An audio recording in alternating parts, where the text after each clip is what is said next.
Okay, so here we are um, comparing the two Porsches, the two cousins, two distant cousins, actually two close cousins. Um, on my left is the Porsche Panamera 4SE Hybrid Sport Turismo. So this is the wagon version of the Panamera. And on my right is the Taycan Turbo. So they are both kind of the medium models because below this is a standard Panamera 4E hybrid, and above it is the Turbo SE hybrid. Here you have below it you have the Taycan 4S, and above it you have the Taycan Turbo S. So this is the kind of the middle model.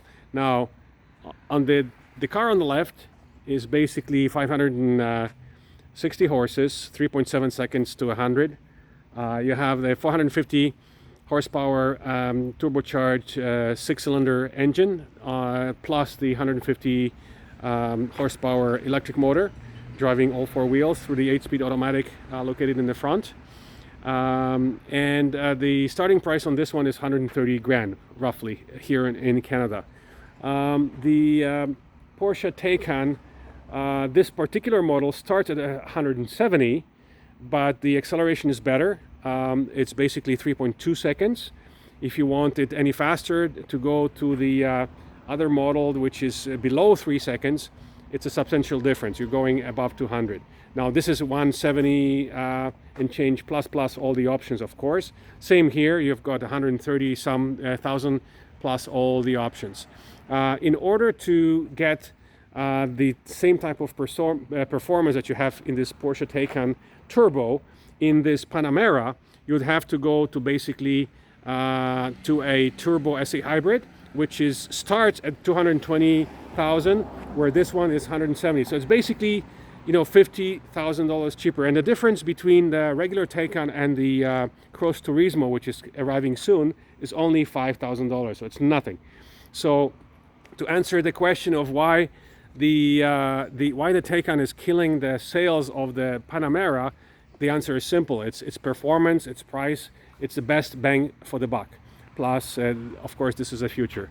So to talk about the experience of the Porsche Taycan ownership, we have here our friend Mark, who is the owner of the best mortgage brokerage here in Toronto. And so we wanted to ask him a few questions as to why he went electric and why he chose the Taycan over all the other electric high performance cars, including Tesla. So tell us about your decision making process with this Taycan here. Well, I was, as you know, I had two vehicles previously. I had an SUV and I had a 911 Turbo, which I loved. And unfortunately, my SUV was stolen off my driveway here. So I only have one car parking in my garage. So I went to the dealership with the intention of basically going down to one car. I originally went to purchase this vehicle here. I was going to buy not necessarily a hybrid, but I was going to buy a Panamera Turbo, which I test drove. And I just felt like it was too big. I don't have a cottage anymore. I used to have a cottage in Muskoka, and I thought I don't really have need for an SUV anymore. So the gentleman at the dealer talked me into considering. He says, you live close to work.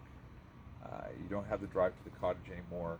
You're actually a perfect candidate for a sedan. And he said this car's performance attributes would give me a lot of the same benefits as the 911, but of course it's got 4 doors and it's got room for 4 people, so it's a more functional car. So I was sold that. I test drove it, of course. The performance is insane. This car, I think, has option with all the bells and whistles, but just over $200,000, so it was certainly more than the 175. But you know, with Porsche, you don't get anything for the base price. By the time you add all the bells and whistles, it's much more. My early experience with the car actually, frankly, wasn't great. It's well documented. Some of the cars, there were some software issues, and they had a recall. Since the recall, it's been much better. The car went in. I owned it for about 4 or 5 months. Didn't drive it much, to be honest. I got it last October. I was away. My house was under construction. I was away, so I couldn't even get into my garage. And I was away in Florida through much of the pandemic, so kind of sat in my garage. I didn't really use it. I ended up purchasing a second vehicle, frankly, out of frustration about this. But they did a software update a couple months ago. The car was in the dealership for about 10 days, and they basically, I guess, it's the equivalent of a cell phone dump. They wiped it clean. After that, it seems like the software that communicates with the charging unit is much better, so I don't have those issues. As I said to you, having an electric car that doesn't charge is like having a cell phone that doesn't charge. It's like having one not at all. But I mean, the car is, you asked me about why I chose this car. Certainly Tesla's been at the electric car game much longer, but you can't compare. You drive a Tesla. Tesla goes fast in a straight line. This car drives like a Porsche. It handles, it corners, the ride quality, the fit and finish inside. There's nothing like it. In the electric car market, of course, the e-tron is very similar. Yeah. Until the other car manufacturers, the other sports car manufacturers, be it Ferrari or Lamborghini or what have you, if they're going to get into this market, I'm sure that they'll have similar attributes. The Tesla Roadster, I guess, will be, but that's going to be, it's going to be a fairly one-dimensional. So the Tesla was never of consideration for you? Never considered it. Yeah. Listen, I have friends who have Teslas. I know you've had them before, but I just thought, I was looking at going from, I had a Range Rover and I had a 911, which, I kind of had the best of both worlds. But I thought, what do I need two cars for? I don't drive anywhere. My office is 6 kilometers away.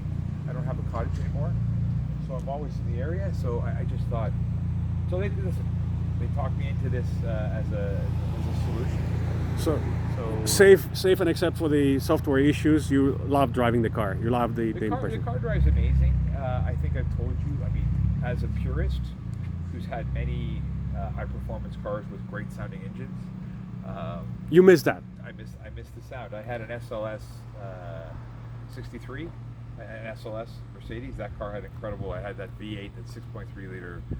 I had an Aston Martin before. I had a Maserati, which sounds amazing. I wish that it had the sound.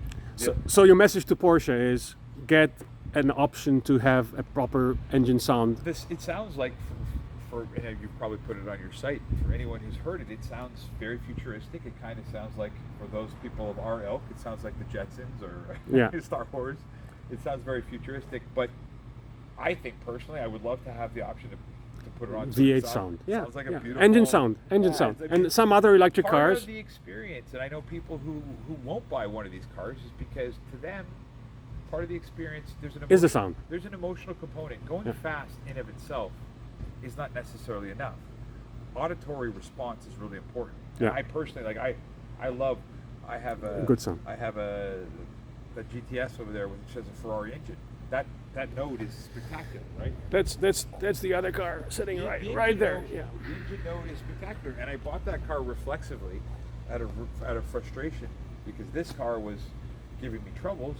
And my friend said, "Hey, I know you're looking for another car. I have this Maserati. It was used. It was a great deal, and I bought it basically because I was pissed to have off. an alternative, so that you never lets you down, basically, until the software issues are figured out." That's right. Okay, so amazing. So thanks very much for that opinion. If anyone has any questions about the Taycan or the Panamera plug-in hybrids, we'll be happy to answer them. And thanks very much to Mark for letting us shoot this video in front of his amazing house. And in case you need a mortgage broker, getabettermortgage.com, and Mark is the owner, so get in touch with him. As always, this video was brought to you by Condos and Castles Realty as well. We've been working together for over 20 years. So thanks again, Mark, and thank you for watching.